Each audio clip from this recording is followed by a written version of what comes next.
GITANJALI Song Offerings by Rabindranath Tagore. Rabindranath Tagore 1861–1941 was the first non-white to receive Nobel Prize 1913 for literature. The event of course caused some furor at the time.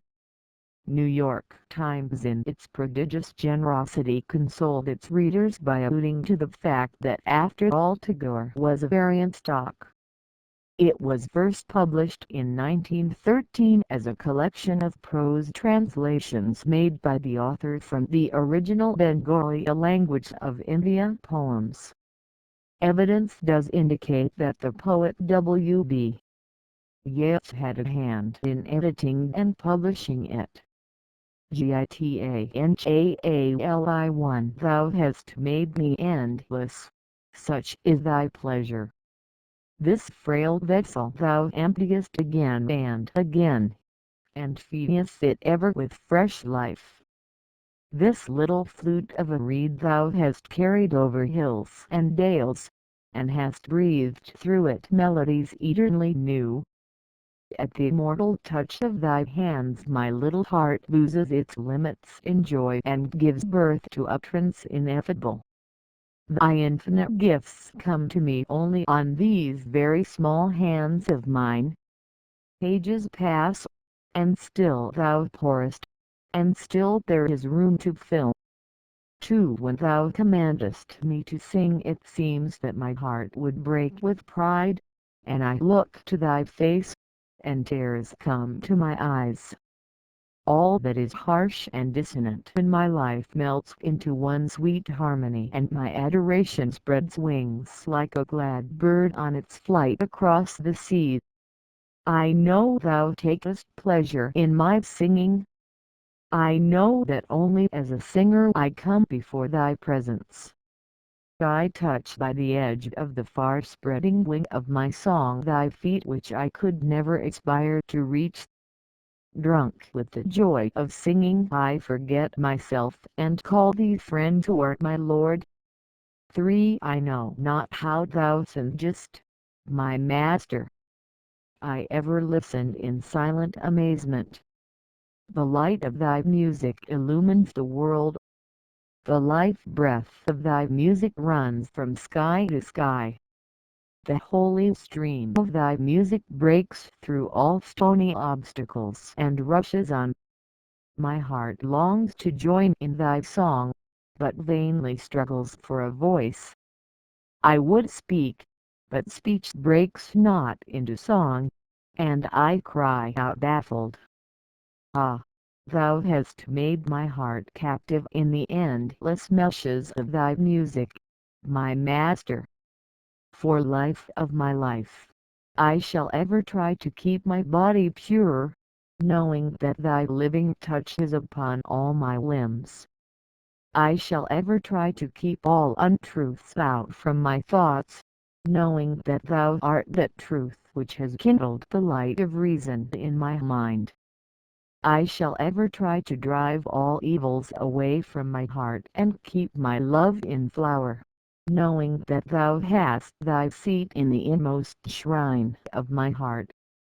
And it shall be my endeavor to reveal thee in my actions, knowing it is thy power gives me strength to act.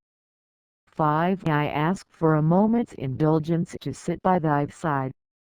The works that I have in hand I will finish afterwards. Away from the sight of thy face my heart knows no rest nor respite, and my work becomes an endless toil in a shoreless sea of toil. Today the summer has come at my window with its sighs and murmurs, and the bees are plying their minstrelsy at the court of the flowering grove. Now it is time to sit quite face to face with thee, and to sing dedication of live in this silent and overflowing leisure. Pluck this little flower and take it, delay not. I fear lest it droop and drop into the dust. I may not find a place in thy garland, but honor it with a touch of pain from thy hand and pluck it. I fear lest the day end before I am aware, and the time of offering go by. Though its color be not deep and its smell be faint, use this flower in thy service and pluck it while there is time. 7. My song has put off her adornments. She has no pride of dress and decoration. Ornaments would mar bonds of creation. He is bound with us all forever. Come out of thy meditations and leave aside thy flowers and incense. What harm is there if thy clothes become tattered and stained? Meet him and stand by him in toil and in sweat of thy brow. 12. The time that my journey takes is long and the way of it long. I came out on the chariot of the first gleam of light, and pursued my voyage through the wildernesses of worlds, leaving my track on many a star and planet. It is the most distant course that comes nearest to thyself, and that training is the most intricate which leads to the utter simplicity of a tune. The traveler has to knock at every alien door to come to his own, and one has to wander through all the outer worlds to reach the innermost shrine at the end.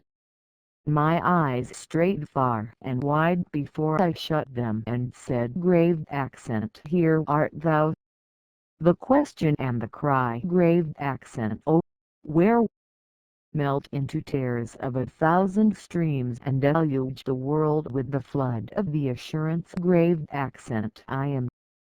13. The song that I came to sing remains unsung to this day. I have spent my days in stringing and in unstringing my instrument. The time has not come true. The words have not been rightly set. Only there is the agony of wishing in my heart. The blossom has not opened. Only the wind is sighing by. I have not seen his face, nor have I listened to his voice. Only I have heard his gentle footsteps from the road before my house. The livelong day has passed in spreading his seat on the floor, but the lamp has not been lit and I cannot ask him into my house. I live in the hope of meeting with him, but this meeting is not yet.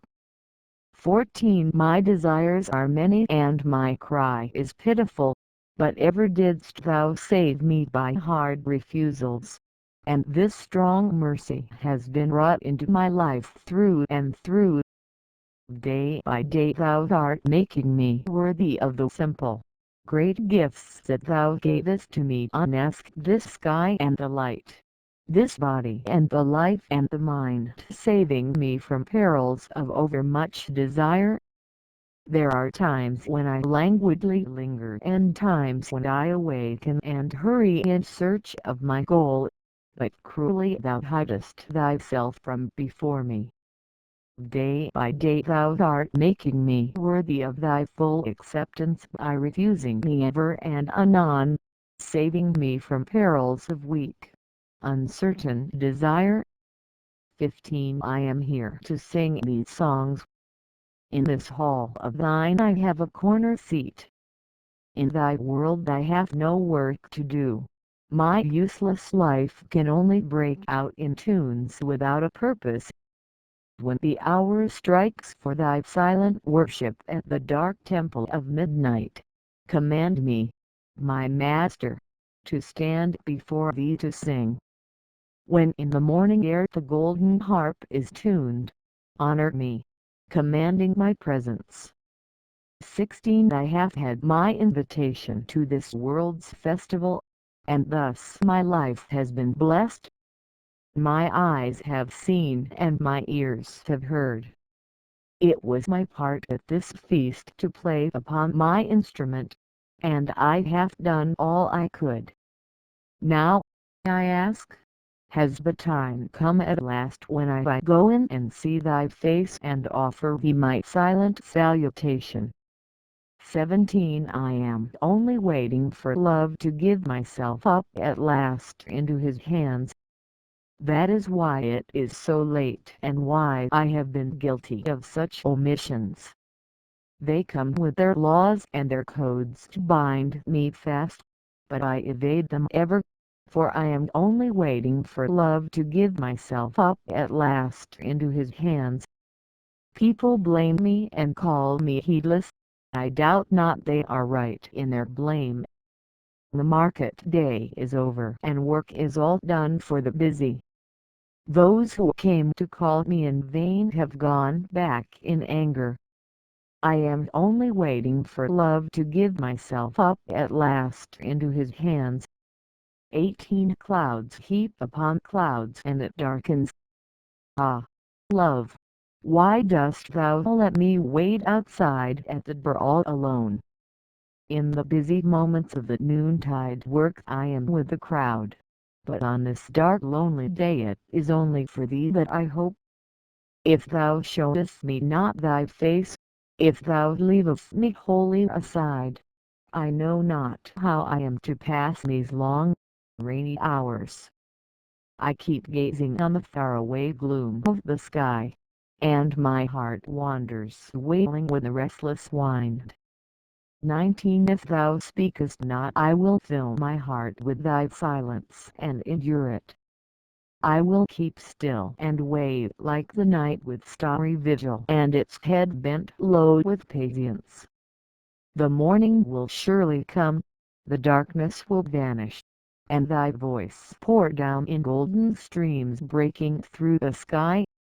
Then thy words will take wing in songs from every one of my birds' nests, and thy melodies will break forth in flowers in all my forest growths.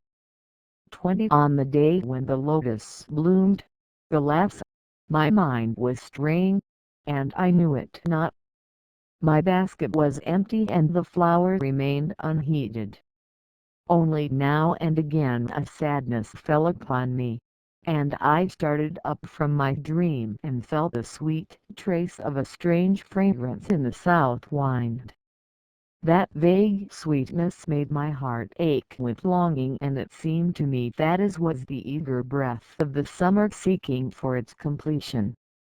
I knew not then that it was so near, that it was mine, and that this perfect sweetness had blossomed in the depth of my own heart. 21 I must launch out my boat. The languid hours pass by on the shore. Alas for me! The spring has done its flowering and taken leave. And now with the burden of faded futile flowers I wait and linger. The waves have become clamorous, and upon the bank in the shady lane the yellow leaves flutter and fall. What emptiness do you gaze upon? Do you not feel a thrill passing through the air with the notes of the faraway song floating from the other shore? 22 In the deep shadows of the rainy July, with secret steps, thou walkest, silent as night, eluding all watchers. Page 6 Today the morning has closed its eyes, heedless of the insistent calls of the loud east wind, and a thick veil has been drawn over the ever-wakeful blue sky. The woodlands have hushed their songs, and doors are all shut at every house. Thou art the solitary wayfarer in this deserted street. O my only friend, my best beloved, the gates are opened in my house, do not pass by like a dream. 23 Art thou abroad on this stormy night on thy journey of love, my friend? The sky groans like one in despair. I have no sleep tonight. Ever and again I open my door and look out on the darkness, my friend. I can't see nothing before me. I wonder where lies thy path. By what dim shore of the ink-black river, by what far edge of the frowning forest, through what mazy depth of gloom art thou threading thy course to come to me, my friend? 24 If the day is done, if birds sing no more, If the wind has flagged tired, then draw the veil of darkness thick upon me, even as thou hast wrapped the earth with the coverlet of sleep and tenderly closed the petals of the drooping lotus at dusk. From the traveler, whose sack of provisions is empty before the voyage is ended, whose garment is torn and desolate, whose strength is exhausted, remove shame and poverty, and renew his life like a flower under the cover of thy kindly night. 25. In the night of weariness let me give myself up to sleep without struggle, resting my trust upon thee. Let me not force my flagging spirit into a poor preparation for thy worship. It is thou who drawest the veil of night upon the tired eyes of the day to renew its sight in a fresher gladness of awakening. 26. He came and sat by my side, but I woke not. What a cursed sleep it was, O miserable me! He came when the night was still. He had his harp in his hands, and my dreams became resonant with its melodies. Alas, why are my nights all thus lost? Ah, why do I ever miss his sight whose breath touches my sleep? 27. Light, oh, where is the light? Kindle it with the burning fire of desire. There is the lamp, but never a flicker of a flame is such thy fate, my heart. Ah, death were better by far for thee. Misery knocks at thy door, and her message is that thy Lord is wakeful, and he calls thee to the love tryst through the darkness of night. The sky is overcast with clouds and the rain is ceaseless.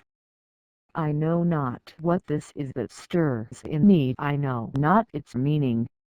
The moment's flash of lightning drags down a deeper gloom on my sight, and my heart gropes for the path to where the music of the night calls me. Light, oh, where is the light? Kindle it with the burning fire of desire.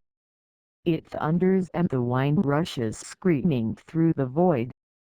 The night is black as a black stone. Let not the hours pass by in the dark. Kindle the lamp of love with thy life. 28. Obstinate are the treadmills, but my heart aches when I try to break them. Freedom is all I want, but to hope for it I feel ashamed. I am certain that priceless wealth is in thee, and that thou art my best friend, but I have not the heart to sweep away the tinsel that fills my room. The shroud that covers me is a shroud of dust and death. I hate it, yet hug it in. Love. My debts are large, my failures great, my shame secret and heavy, yet when I come to ask for my good, I quake in fear lest my prayer be granted. 29. He whom I enclose with my name is weeping in this dungeon. I am ever busy building this wall all around, and as this wall goes up into the sky day by day I lose sight of my true being in its dark shadow. I take pride in this great wall, and I plaster it with dust and sand lest the least hole should be left in this name, and for all the care I take I lose sight of my true being. 30. I came out alone on my way to my tryst. But who is this that follows me in the silent dark? I move aside to avoid his presence, but I escape him not. He makes the dust rise from the earth with his swagger. He adds his loud voice to every word that I utter. He is my own little self, my Lord. He knows no shame, but I am ashamed to come to thy door in his company. 31. Prisoner, tell me, who was it that bound you? Grave accent. It was my master, said the prisoner. Grave accent. I thought I could outdo everybody in the world in wealth and power, and I amassed in my own treasured house the money due to my king. When sleep overcame me, I lay upon the bed that was for my lord, and on waking up I found I was a prisoner in my own treasured house. Grave accent. Prisoner, tell me, who was it that wrought this unbreakable chain? Grave accent. It was I, said the prisoner. Grave accent. Who forged this chain very carefully? I thought my invincible power would hold the world captive, leaving me in a freedom undisturbed. Thus night and day I worked at the chain with huge fires and cruel hard strokes. When at last the work was done and the links were complete and unbreakable, I found that it held me in its grip. 32. By all means they try to hold me secure who love me in this world, but it is otherwise with thy love which is greater than theirs, and thou keepest me free. Lest I forget them they never venture to leave me alone. But day passes by after day and thou art not seen. If I call not thee in my prayers, if I keep not thee in my heart, thy love for me still waits for my love. 33. When it was day they came into my house and said, grave accent, we shall only take the smallest room here. They said, grave accent, we shall help you in the worship of your God and humbly accept only our own share in his grace. And then they took their seat in a corner and they sat quiet and meek. But in the darkness of night I find they break into my sacred shrine, strong and turbulent, and snatch with unholy greed the offerings from God's altar. 34. Let only that little be left of me whereby I may name thee my all. Let only that little be left of my will whereby I may feel thee on every side, and come to thee in everything, and offer to thee my love every moment. Let only that little be left of me whereby I may never hide thee. Let only that little of my fetters be left whereby I am bound with thy will, and thy purpose is carried out in my life, and that is the fetter of thy love. 35. Where the mind is without fear and the head is held high, where knowledge is free, where the world has not been broken up into fragments by narrow domestic walls, where words come out from the depth of truth, where tireless striving stretches its arms towards perfection, where the clear stream of reason has not lost its way into the dreary desert sand of dead habit, where the mind is led forward by thee into ever-widening thought and action, into that heaven of freedom, my Father, let my country awake. 36. This is my prayer to thee, my Lord. Strike at the root of penury in my heart. Give me the strength lightly to bear my joys and sorrows. Give me the strength to make my love fruitful in service. Give me the strength never to disown the poor or bend my knees before insolent might. Give me the strength to raise my mind high above daily trifles, and give me the strength to surrender my strength to thy will with love. 37. I thought that my voyage had come to its end at the last limit of my power, that the path before me was closed, that provisions were exhausted and the time come to take shelter in a silent obscurity. But I find that thy will knows no end in me.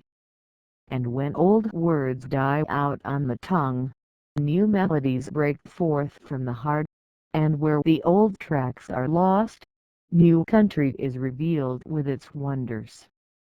38. That I want thee, only thee let my heart repeat without end. All desires that distract me, day and night, are false and empty to the core. As the night keeps hidden in its gloom the petition for light, Even thus in the depth of my unconsciousness rings the cry-graved accent. I want these, only these. As the storm still seeks its end in peace when it strikes against peace with all its might, even thus my rebellion strikes against thy love, and still its cry is graved accent. I want these, only these. 39. When the heart is hard and parched up, come upon me with a shower of mercy. When grace is lost from life, come with a burst of song.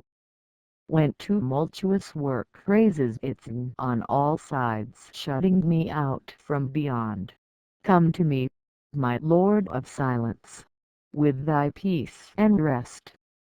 When my beggarly heart sits crouched, shut up in a corner, break open the door, my King, and come with the ceremony of a king. When desire blinds the mind with delusion and dust, O thou Holy One, thou wakeful, come with thy light and thy thunder. 40. The rain has held back for days and days, my God, in my arid heart. The horizon is fiercely naked, not the thinnest cover of a soft cloud, not the vaguest hint of a distant cool shower. Send thy angry storm, dark with death, if it is thy wish, and with flashes of lightning startle the sky from end to end. But call back, my Lord, call back this pervading silent heat, still and keen and cruel, burning the heart with dire despair.